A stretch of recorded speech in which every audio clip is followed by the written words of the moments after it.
Hello and welcome back to another episode of Beyond the To-Do List. I am your host, Eric Fisher, and this is the show where I talk to the people behind the productivity. This week, I'm excited to re-release a conversation I had with Gretchen Rubin. She is the author of several books, including the blockbuster New York Times bestsellers, Better Than Before, The Happiness Project, and Happier at Home. She's also host of the very popular podcast, Happier with Gretchen Rubin, that she does with her sister. In this conversation, Gretchen and I talk about her new book at the time, The 4 Tendencies, the indispensable personality profiles that reveal how to make your life better and other people's lives better too. And the reason that I wanted to re-release and revisit this conversation with Gretchen is because I just had another amazing conversation with Gretchen about her upcoming new book. That recording's already in the can. Look for it in the next 3-4 weeks. And it's all about her new book, Life in 5 Senses, how exploring the senses got me out of my head and into the world. So make sure to hit follow wherever you're listening to this in whatever podcast player, app of choice you're listening, so that you get that episode as soon as it's released. But back to why I wanted to revisit this one. I just knew that this conversation was a really great one that I hadn't really paid much attention to since that conversation was had, and that there was a lot of meat on the bones to return to.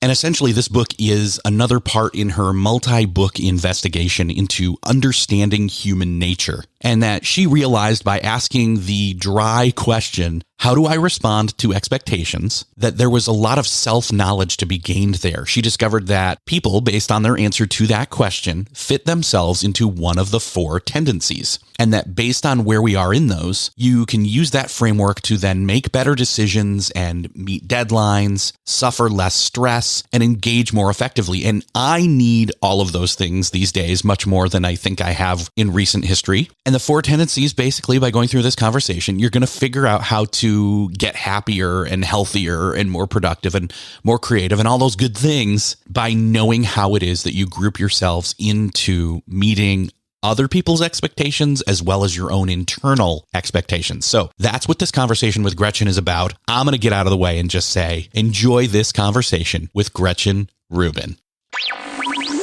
Well, this week, it is my privilege to welcome author, blogger, and fellow podcaster Gretchen Rubin to the show. Welcome to the show, Gretchen. I'm so happy to be talking to you. So I was fascinated to find out that you actually were involved a little bit in law before you became an author. I really had a great run as a lawyer. So I went to Yale Law School and I was editor-in-chief of the big law journal there, the Yale Law Journal. And then I went on to clerk for Sandra Day O'Connor on the Supreme Court. And it was during my clerkship for Justice O'Connor that I was like, you know what? I think I would really prefer to be a writer instead of a lawyer. And that's when I began to make the transition. So I had a great experience in law. I definitely don't regret it, but I'm sure glad that I made the switch. So the switch to authorship, even then, you were writing things like what people don't know is that your recent books, like that people are familiar with, The Happiness Project, Happy at Home, Better Than Before, and the new book, The 4 Tendencies, are all more recent books, but you have books that predate that. Yes. No, it's funny. It's one of those things like I worked 10 years to be an overnight sensation. Yes. A lot of people just assume oh, you had a big hit with your first book. I'm like, no, that was my 4th book. And I loved the books that I wrote before, and really they're all about human nature. To me, they feel very connected, but I think to the outside world, they seem less connected. But I certainly learned many, many lessons about writing and being a writer and publishing a book, which is very different actually from being a writer. It's like a whole different career in a way. From those experiences that then I think helped me kind of bring to the attention of an audience my later books. How did you go from this idea of writing about JFK to talking about happiness, this somewhat vague word sometimes? Well, it's funny. It was this very inconspicuous moment in my life. So as you said, I was finishing up my biography of John F. Kennedy. And there's a period when you're finishing a book where it's you're finishing that work. And so you begin to have the time to sort of think about other things. And so I was on a bus in the pouring rain and I thought, well, what do I want from life anyway? I had kind of one of those chances to ask myself these big questions that you don't often ponder. And I thought, I want to be happy. And I realized I didn't spend any time thinking about whether I was happier, whether I was even happy or how I could be happier. And so I thought, well, I should have a happiness project. And that was the phrase that I used in that first spot. And I often become kind of obsessed with certain subjects. This is something that happens to me all the time. So I got obsessed with happiness. I ran out to the library the next day, got this giant stack of books about happiness, ancient philosophy, current research, pop culture, everything I could get my hands on, and started researching. And at first it was just going to be for me because I was like, I should have a happiness project. But then it was so rich and so deep and so kind of vast that after a certain point of just doing my own research, I thought, wow, maybe this would be a good topic for my next book. And then I decided, okay, this is really big enough to be a whole book. During the course of that book, you, in other words, had to define what happiness means to you, because I think it has a different definition for many people. One of the themes we'll be touching on all throughout this conversation, I think, is the fact that we are all different, and it's about learning what's best for you personally. 100%. And I'm so glad that you honed in on that as the key idea, because that's really something that I've learned. And with every passing year, I feel like is more and more true that there's no one best way. There's no one right way. There's no way you should be able to do it. It's like, well, whatever works for you. People are different. In some ways, we're very much the same, but our differences are very important. My happiness project looked one way because these are my interests, my values, my temperament. Your happiness project would be very different because you have a whole different set of interests, values, temperament. Now, I think people can learn from each other. I think a lot of people sort of read my happiness project and they're like, cool, I'm going to do my happiness project and figure out what it would be for me. So they kind of used my framework or my structure or my approach, but then the way they filled in, the project of the month would be very different. Because you're right. It's funny how often people think well, what's the best way? It's like, that's not a meaningful question. What's the best way for you? Yes. That's the meaningful question. Yes, exactly. That's one of the things that we often hit on, and why I have such a broad collection of different guests on this show is because there's so many different perspectives. I mean, even just in the productivity realm, one person will say, no, check your email first thing in the morning. That's what works for me. Another will say, no, have me time first and then work out and then check your email only when you get to your office, whatever shape that takes. No, I felt guilty for years because I'm one of the people, like you say, who check my email first thing. And I was like, I shouldn't. And I'm also really a morning person. So it's very true for me that if I have something like a challenging intellectual task, I try to do it as early as possible. And all the experts say, don't do your email. That's low value work. Do that later. And I'm like, I finally realized I just can't settle down and concentrate when I'm what's in my email or what's happening on Twitter. I just have to make the rounds and clear that out. And then I can focus. Which is fine. That's what works best for me. It's not but why would I beat myself up for not doing it some other way? Just because some experts well, this is the way you should do it. I'm it doesn't work for me. Yeah, totally. I'm the same way as you. I like to kind of make sure there's no fires, small or large first. Yes. Just survey the horizon. I don't answer every email, but I definitely know what's going on in there before I can settle down. Yeah. And even some of these modern email clients where you can say, oh, that's not important today, but it will be something that I want to sit down and take time with Saturday morning. So I'm going to snooze that email and get it out of my inbox and get a quick win, as well as delegate it to my future self for Saturday. Well, that's very advanced. I don't do that, but that's cool. That's cool. Yeah. I know we're saying there's not one right approach, but is there one maybe secret or are there multiple approaches for us to then figure out what our happiness is? Well, if you were going to try to be as universal as possible, if you were going to say, what is the secret to happiness? One is what we've been talking about, which is self-knowledge. And that it's only by knowing yourself that you can build a life based on your own interests, your own values, your own temperament. And so you could say that the secret to happiness is self-knowledge and kind of recognizing what's true about yourself, self-reflection. The other way you could answer that, if you were well, what is sort of something in a different ilk? If you were going to use a different perspective to approach the question, probably the best answer would be relationships. And ancient philosophers and contemporary scientists agree that relationships are a key and maybe the key to happiness. And if you look at the people who are the happiest, they're the ones that have the most kind of vital relationships. We need to be able to confide. We need to feel like we belong. We need to have intimate, enduring relationships. We need to be able to get support. And just as important for happiness, we need to be able to give support. And so if you're thinking about, sort of with my happiness project, I was well, how would I use my time, my energy, my money to get the most happiness bang for my buck? Like, what can I do? What's the low hanging fruit? What are the things I can do every day that would just lift my happiness?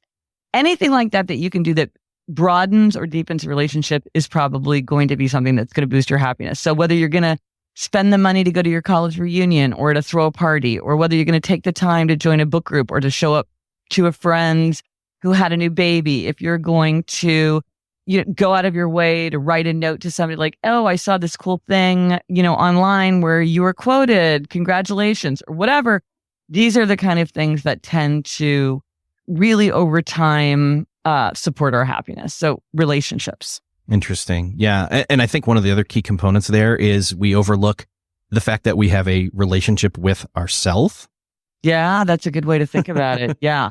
I think that maybe some of, or more than maybe we want to admit, of our unhappiness comes from that mental muscle memory where we do things we shouldn't, or we don't do things we should, or we do or don't do them without thinking. In other words, without intentionality, we have these good or bad habits, for better or for worse. Well, this is one of the reasons that I wrote Better Than Before, because I think you're exactly right. And that when you understand, habits are like the invisible architecture of everyday life. They're 40% of what we do each day is shaped by our habits. And so, as you say, if you're just mindlessly going through it, you could easily be picking up bad habits or overlooking the opportunity to have a better habit, or you're just going through the motions without realizing, hey, if I took some time and thought about how can I shape my habits in a way that's going to get me to have the life that I want, how can I become the master of that process? And I think it's really true that when you step back and you think, well, how could I change things in order to get myself where I want to go? I think for most people, there's a lot there that they can do without tremendous amount of effort, because I'm all about like, what's the concrete, easy thing you can do tomorrow? There's a lot you can do. Because you're right. If you don't think about it, it can overtake you in a way. And you're sort of a pawn of yourself. It can be hard work to form a habit, but once in place, it's pretty common sense that what follows is we would be happier when we have the right habits in place. Absolutely. And the thing that once something's a habit, then you don't have to use willpower. You don't have to use self-control. Just the way we don't decide like, oh, nobody's saying to themselves like, well, should I brush my teeth this morning? Because I've been so good. I brushed my teeth for the last 3 days in a row. I think I deserve a day off. Or, oh, you know what? Starting October 1st, I'm going to brush my teeth every day. So it doesn't matter if I don't brush my teeth for September. Given the hard day I had at work yesterday, I don't think I should have to brush my teeth. No, you just brush your teeth. You don't think about it. You don't debate it. You don't get into all these mind games. And so as much as you can automate things so that they just happen. Now, it's not always as easy as it is with brushing your teeth, because something like going to the gym is a much more complex behavior. So that's one of the things I look at in Better Than Before. Like, how do you kind of cement into place things where there are challenges or hurdles that you have to overcome in the way that it's set up, or in the way that it engages with your mind? Like different people have different ways of thinking about things or approaching things. And you have to take that into consideration as you're setting up the habit. Yeah, definitely. And you were just now play acting through some of those loopholes that you Oh, yeah. About. Oh, my gosh. Of the whole book, my favorite chapter to write was the strategy of loophole spotting, because people's loopholes, like the excuses that we give to let ourselves off the hook for our good habits, they're so imaginative and hilarious. I would just chuckle to myself like an idiot behind my laptop as I was like reviewing these loopholes. I think I had hundreds, and I had to, cut it down to like the best 6 in every, because there's 10 categories of loopholes. So it was becoming a giant list, but oh my gosh, we're such good advocates for ourselves for why we should be let off the hook. It is hilarious. Yeah. And those of us who have mastered loopholes, we, do it in like a combination punch of, I'll do this one and then that one and then this other one. Oh, 100%. I had a friend who once, I was keeping count in my head, she cycled through 5 loopholes without me even like interjecting a comment into the conversation. She was just like explaining something to me, and I'm like, oh, we go, lack of control, tomorrow, fake self-actualization. It was just like, she just went through them all, in a perfectly conversational way. If you do, so you're right. We can really use them. Everybody has a favorite. My favorite is false choice. That's when I'm like, oh, I'm so busy writing, I don't have time to go to the gym. Or with all the work that I've been doing, I couldn't possibly make a dentist appointment. It's like, you really don't have time to make a dentist appointment. I think you could, that's a false choice. Yeah. Mine is very much the tomorrow. I'm always just like, you know what? Let me get it all together and in order. Yeah. And I'm going to cross that line and then I'll just move forward perfect from then on. No, it's this fantasy that tomorrow is going to it'll be easier than today for whatever reason. That is one of the most popular loopholes for sure. So knowing ourselves, as we've been talking about, knowing our loopholes even is very helpful, because then we can take that knowledge back to either quitting or undoing a bad habit or forming a new habit. Yes, absolutely. Absolutely. So what's the best way for us to form habits in a positive or negative way? Because some people say, well, you want to be positive, form a proper new habit instead of, saying, no, I won't do this moving forward. Do you have a thought on that? I think it comes back to your earlier point, which is it's all about knowing yourself. And I think for some people, it is really important to say yes to yourself. Like my sister, you mentioned that I have a podcast, Happier with Gretchen Rubin, and my sister is somebody who always wants things to be in the positive. So she has to think about it in terms of like the positive. I don't mind saying no to myself. And this probably is because I'm an upholder, which we will get to when we talk about the 4 tendencies. It's not hard for me to say no to myself. So for me, it doesn't really matter. But if you know something about yourself, which is that it always needs to be as a positive, then you want to frame it. And one of the things that's become really interesting to me, something I didn't expect as I was doing all this research, is that vocabulary, metaphor really matter to people. It really matters that if it's important to you that things be in the positive, you really want to think about it in the positive. Like, you're not going to quit sugar, you're going to eat more healthfully. To me, I like the idea of quitting sugar. That sounds kind of like exciting and bold and, hardcore. I like that. It's like a dare almost. Yeah, I like quitting sugar and I like the certainty of it.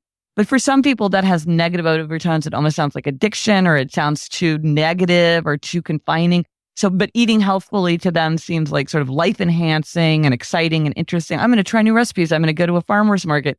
I'm like, I don't cook. I don't go to a farmer's market. I'm quitting sugar. But it matters because how much these things appeal to you. For instance, like piano.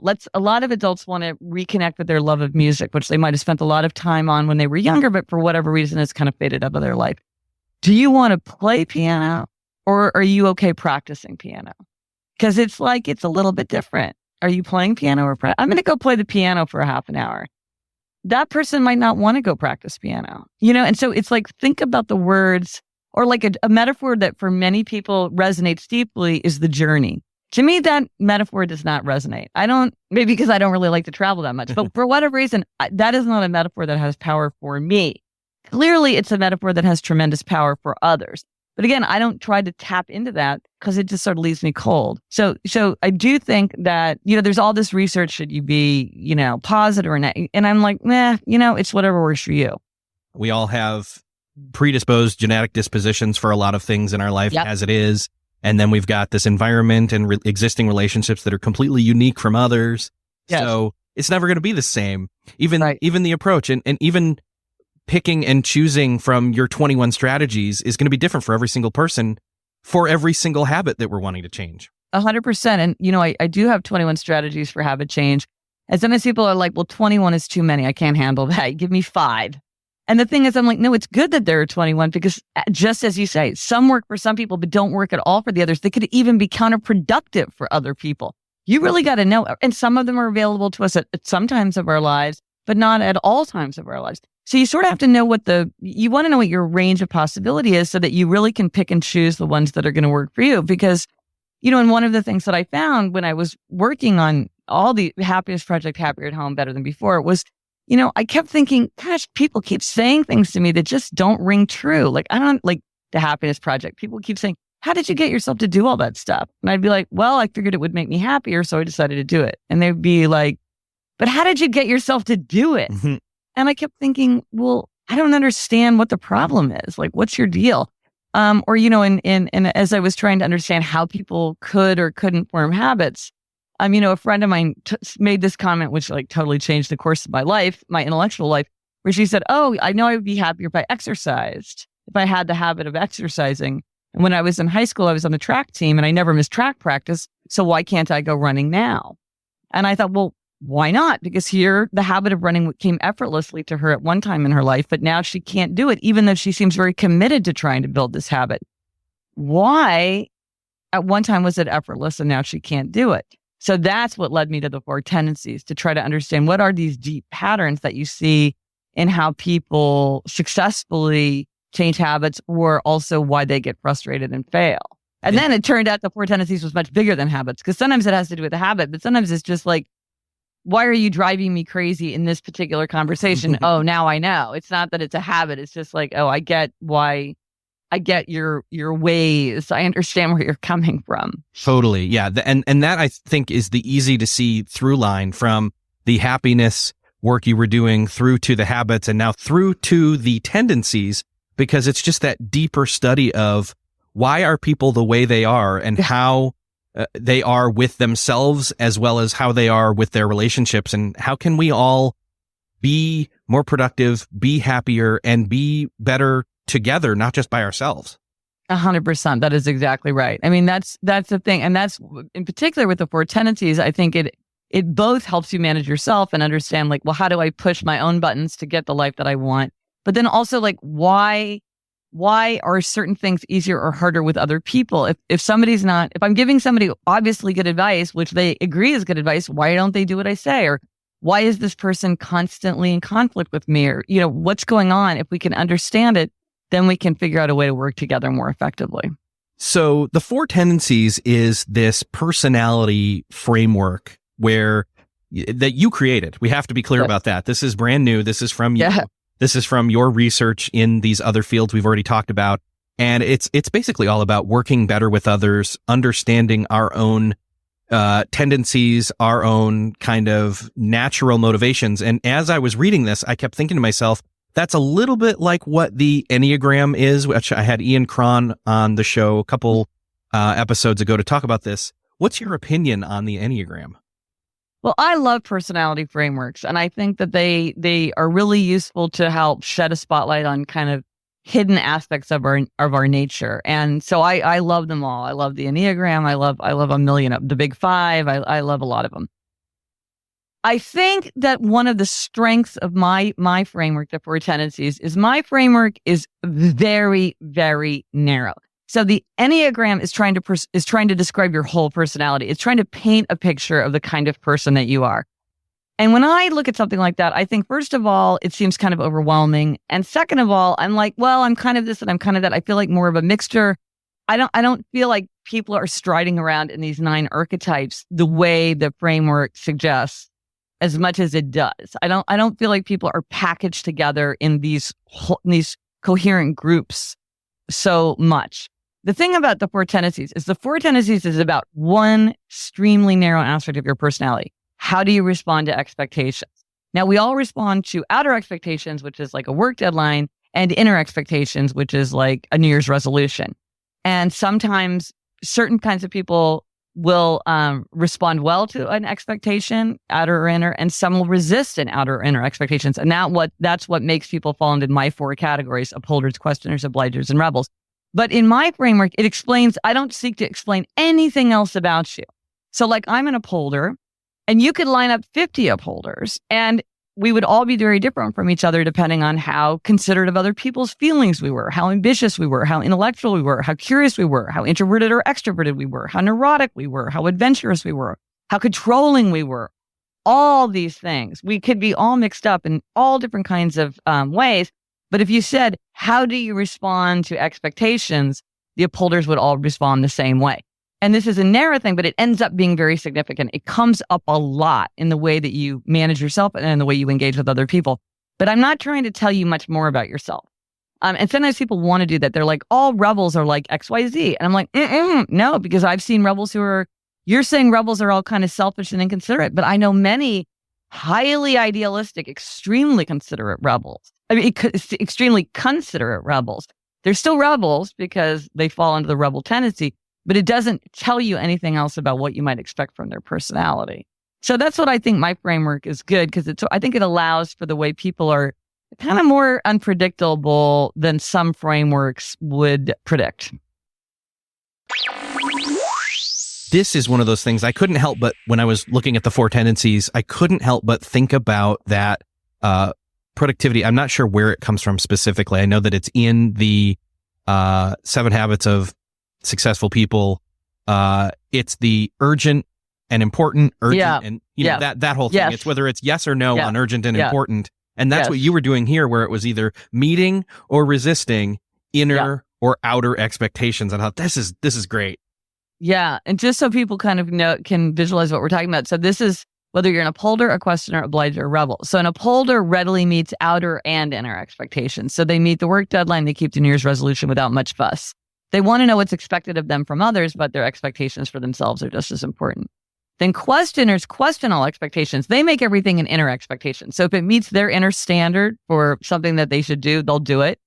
But if it doesn't, they will resist. So they resist anything outer, anything that doesn't come from within. And they typically hate anything arbitrary or inefficient or unjustified. Then there are obligers, and that's my friend on the track team. So obligers readily meet outer expectations, but they struggle to meet inner expectations. So when my friend had a team and a coach waiting for her, she had no trouble showing up. But when she was just trying to go running on her own, she struggled. And then finally, rebels. Rebels resist all expectations, outer and inner alike. They want to do what they want to do in their own way, in their own time. And typically, they don't even tell themselves what to do.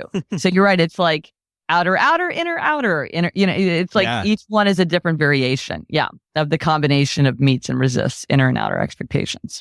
And then you can start to imagine when, say, one person, one tendency starts to work with, or is married to, for that matter, one of the others, and you've got to figure out where the friction lies and how to work best with each other.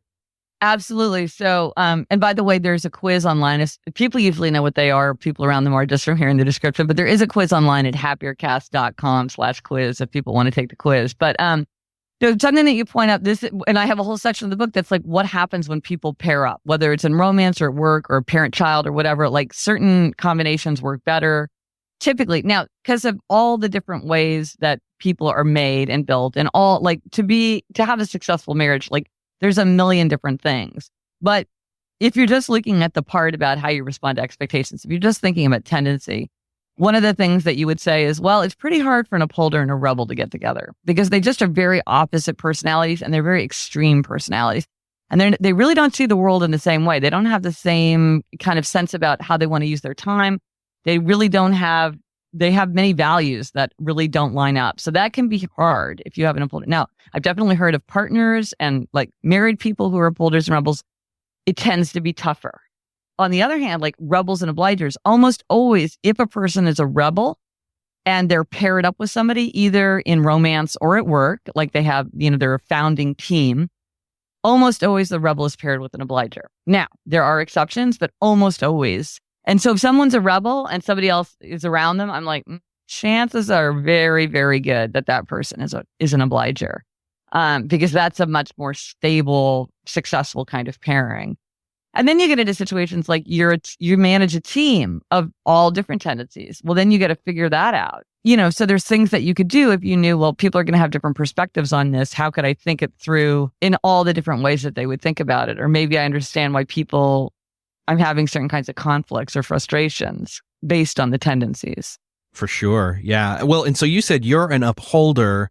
And so I think if I think back to, you were getting all these answers. You were saying you were getting all these answers from people who were like, well, how did you make yourself do that? Well, that's inherent in your upholderness, that you meet outer and inner expectations. So you have that naturally in you where others don't.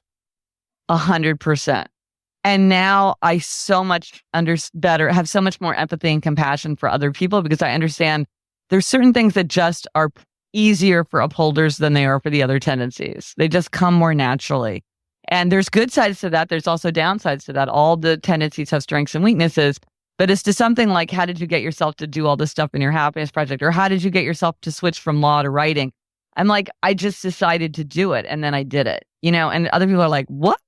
And so now I understand, okay, it's not that hard for me, but how would I help somebody else do it in the way that's right for them? Yeah. Because there's definitely things you could do, but now I understand why people had that reaction. So the people that listen to the show, I know, are very much in the vein of, I struggle with getting myself to do the things that I want to do or should do. So how do you suggest they start once they recognize that in themselves and maybe they know which tendency they are? How do they progress from there? So very typically when a person has ideas like, I can't get myself to do the things I want to do for me. I can always make time for other people, but I can't make time for myself. I keep promising myself something and not following through. Something's so important to me. I don't understand why it's not reflected in my life. These are very typically associated with obligers. Now, it can come up with the other tendencies, but very often it's with obligers. And that makes sense because obliger is the biggest tendency. It is the one that the largest number of people fit into. For both men and women, it is the biggest tendency. You're either an obliger or you have many obligers in your life. They are the rock of the world.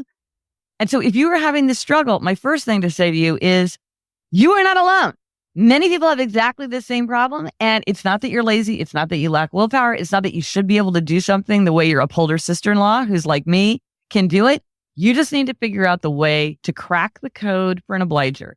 And here is the answer. Here is the solution. Here is the thing that always works. And it is super simple once you understand what it is that you need.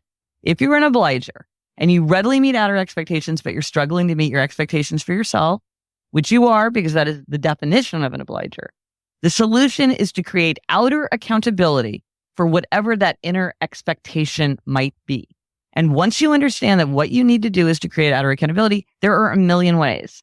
And I have loved seeing the ingenious, imaginative ways that obligers have created outer accountability in circumstances where I would have thought, I don't even know how you would do that, but they have figured out ways.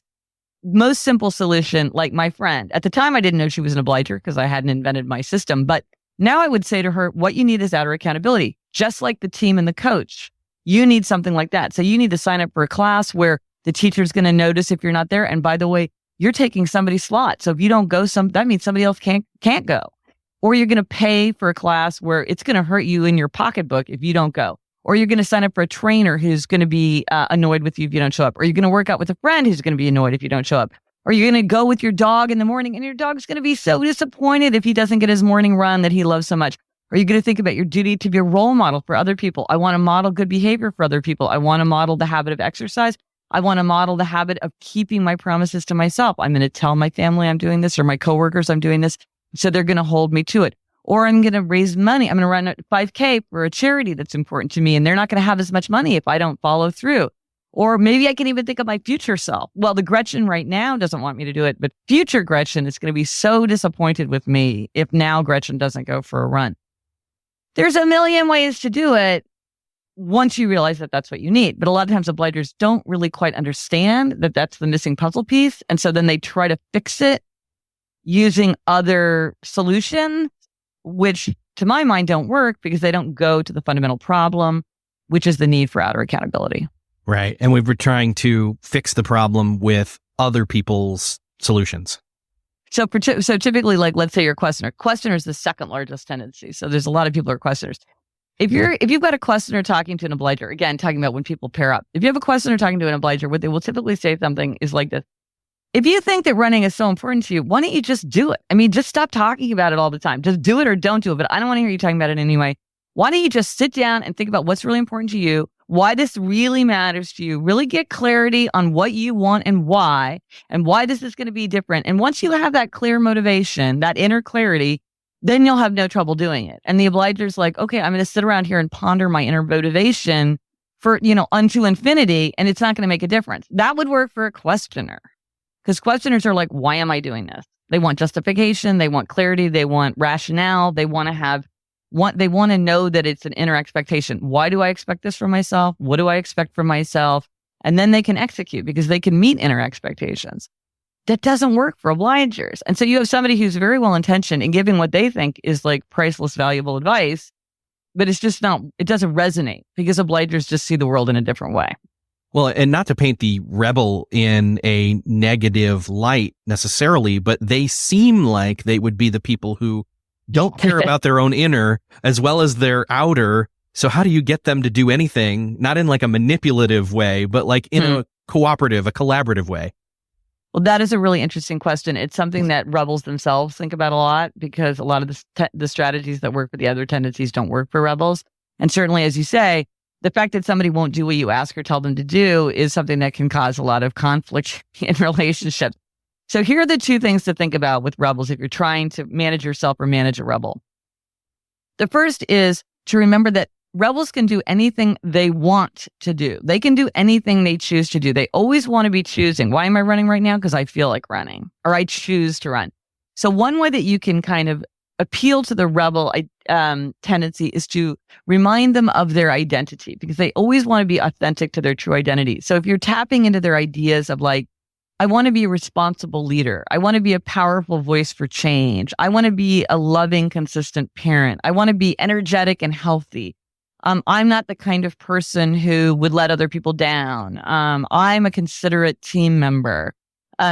These are identities. And when you can show somebody that what they're doing is inconsistent with their identity, then often it doesn't, then they feel like, oh, this isn't the person that I want to be. And related to that, or another way to think about it, is information, consequences, choice. You give the rebel the information that he or she needs in order to understand the situation. You tell them the consequences of their actions or inactions, and then you allow them to make a choice. So you could say to somebody, you're always coming late to these meetings. And when you come late to a meeting, it makes me feel like you think that you're more important than I am and that your time is more important than my time. And it also means that I can't rely on you. And, I don't even want to see you in my calendar because I know you're going to screw up my whole day. So I don't want to put you in my calendar. That's information, consequences, choice. I'm not going to say so you have to start coming on time, because if I say you have to start coming on time, then the rebel's like, you can't make me. I don't have to do anything. You're not the boss of me. But if I'm just like, this is the situation, or, you could use it in a way where it's more like, if you come to the staff meetings, you get to have input onto like who does what, who works on what project. If you don't come, then everybody who's at the meeting is going to take the most interesting projects for themselves. You're going to be left with the dregs. So the meeting's on Wednesdays at 10 a.m. So, up to you, man. And then it's like, okay, do I want to come and like get to pick a cool project, or do I want everybody else to pick a cool project and I get the bad project? No, I want to come to the meeting because that's what I want. That's what works for me. But the problem is two things. One is with the rebel, you have to allow negative consequences to fall. You cannot protect them. You cannot rescue them from any kind of negative consequences. Can be very painful to witness. And also if you're partnered with somebody, like you're married to them, sometimes those negative consequences could fall on you too. And so that's something that you have to really think about. Yeah. And the other thing to think about is like, you may be the problem. You think the rebel's the problem. You're actually the one who's getting in the rebel way, because every time you nag them or remind them or like give them a helpful list of priorities or like post a note on the refrigerator about everything that has to get done today, you ignite in the rebel the spirit of resistance. You make them want to say, you're not the boss of me. You can't tell me what to do. So, and I've heard hilariously, I've heard from several rebel teenagers about the same specific anecdote. It's so funny. It's that they were making their bed, and then somebody in their household is like, don't forget to make your bed. And then they stop and refuse to finish. Or even one kid said he actually unmade his bed. Oh, geez. It's like, I'll make my bed because I want to make my bed. I'm not going to make my bed because you tell me to. Yeah. So these reminders can actually hurt rebels. So you got to remember that with rebels, sometimes you just say nothing. If it's something that they already know, you don't want to keep telling them or suggesting that they do something, because then they will resist. So if we were standing in an old time classroom and I had like one of those overhead projectors with the transparencies and the markers and things, if we were to take the 4 tendencies and then put that slide over, or that transparency over what we were talking about earlier with the habits, things suddenly start to become a lot clearer. Right. Yes. So you can see why something like the strategy of accountability, which is really one of the most commonly discussed and widely understood strategies of habit change, you would see that it's absolutely essential. It's like top of the list for obligers, might be actually counterproductive for rebels, and might not be necessary for upholders and questioners. I mean, maybe they would benefit from it, but maybe not. And if you're trying to create like a device, a medical device, and you're like, oh, we're going to provide accountability to everyone, maybe you don't have to provide accountability for everyone because that's expensive. Maybe you just need to provide it for a certain number of people. It's a lot of people because obliger is a big tendency. But then also something like monitoring. Monitoring is something that questioners tend to love because they love data, they love information, they like to customize things. So monitoring, it's like they love to track their steps or their hours or their budget. Like they like that information. They like to hack themselves. That really appeals to them. But a rebel wouldn't like that. They're like, I don't want to write down everything. Like, oh my gosh, like the minute you tell me I have to do that, I'm not going to do it. Unless you're a rebel who like finds it fun. Some rebels that like, there's always a rebel who's like, oh, I think that's fun. It's like, if you find it fun as a rebel, you're going to choose to do it. But are you going to drop it whenever you lose interest in it? Absolutely. And rebels will often do something incredibly consistently and then just give it up because they're like, yeah, I've had my fun with that.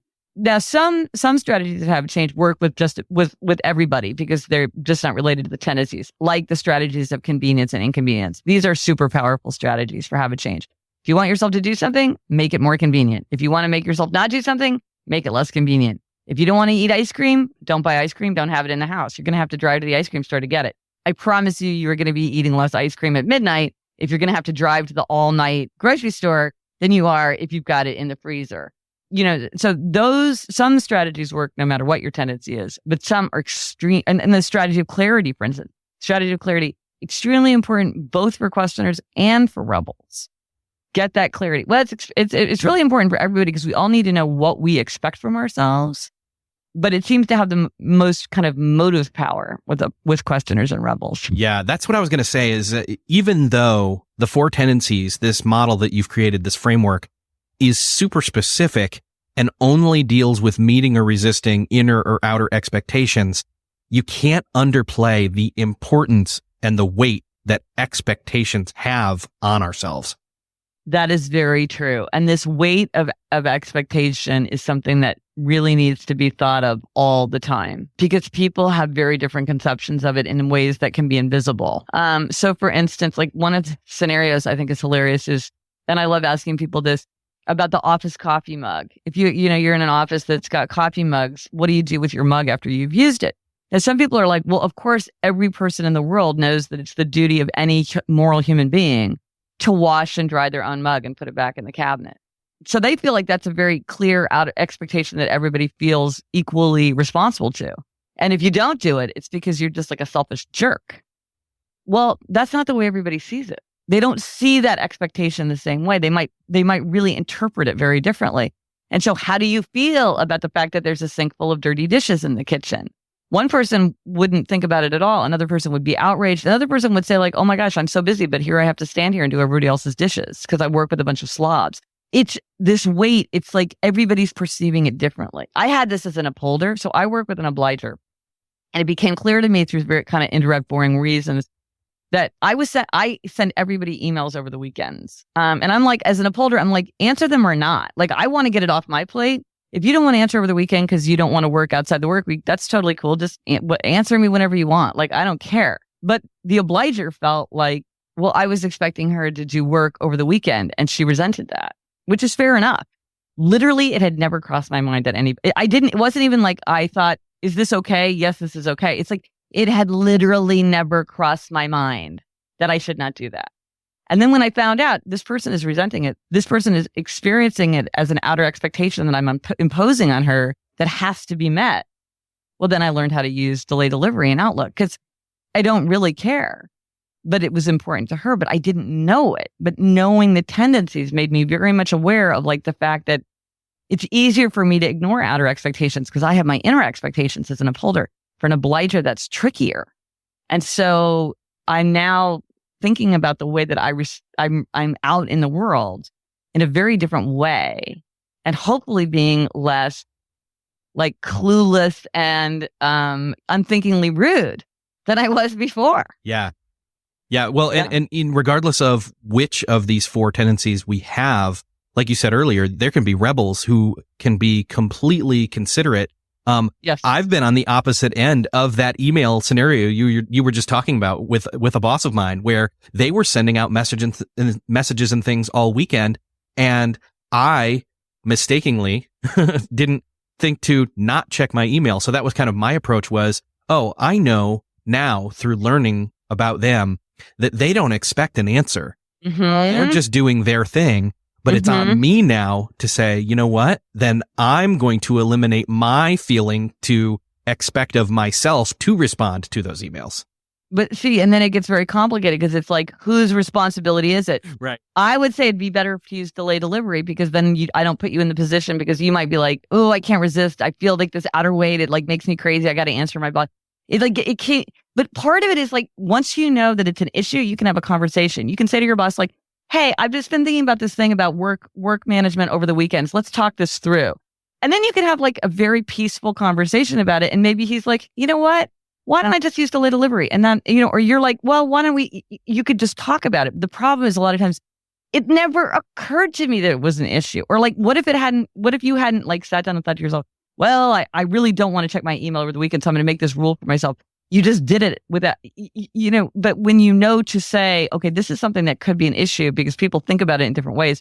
Let's just talk it through. You have a 10-minute conversation that could save you hours of dithering, resentment, hesitation, frustration. It could just go away because you just had this conversation. Like, I see it one way, you see it another way. How do we set this up?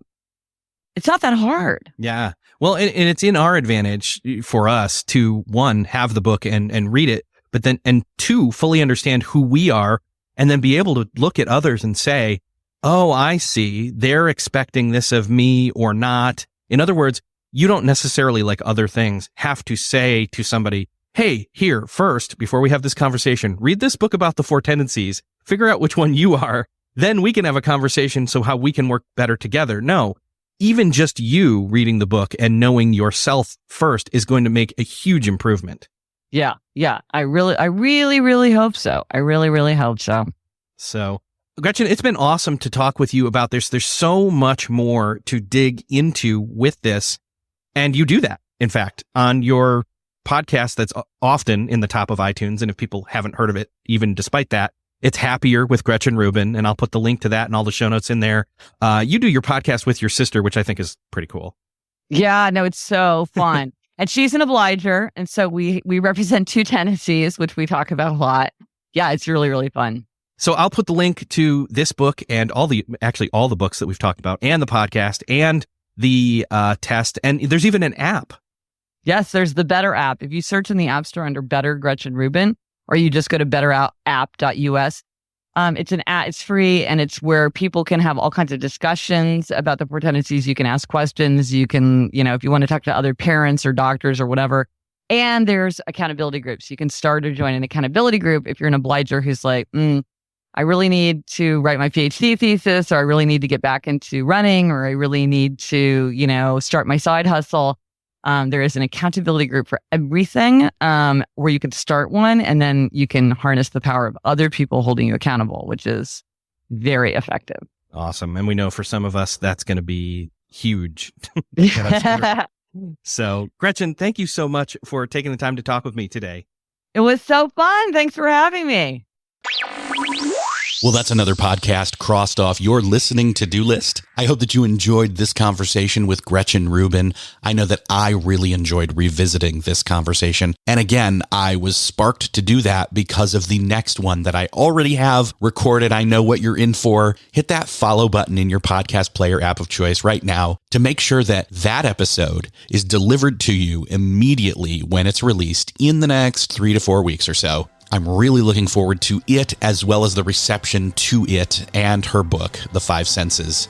If you found this conversation helpful or you're looking forward to that next conversation with Gretchen, why not share this podcast with someone that you know? Do them a favor, do me a favor, help the show out, help spread the word. Think of that person that you know needs or wants to hear this conversation and that upcoming one, and send it over to them. Hit the share button in your podcast player, app of choice where you're at right now. Send it on over to them. Maybe share some insights about the 4 tendencies that you learned from this conversation. I'm sure they would love to hear it, whoever you're thinking of. They'll thank you for doing that favor for them. And so will I.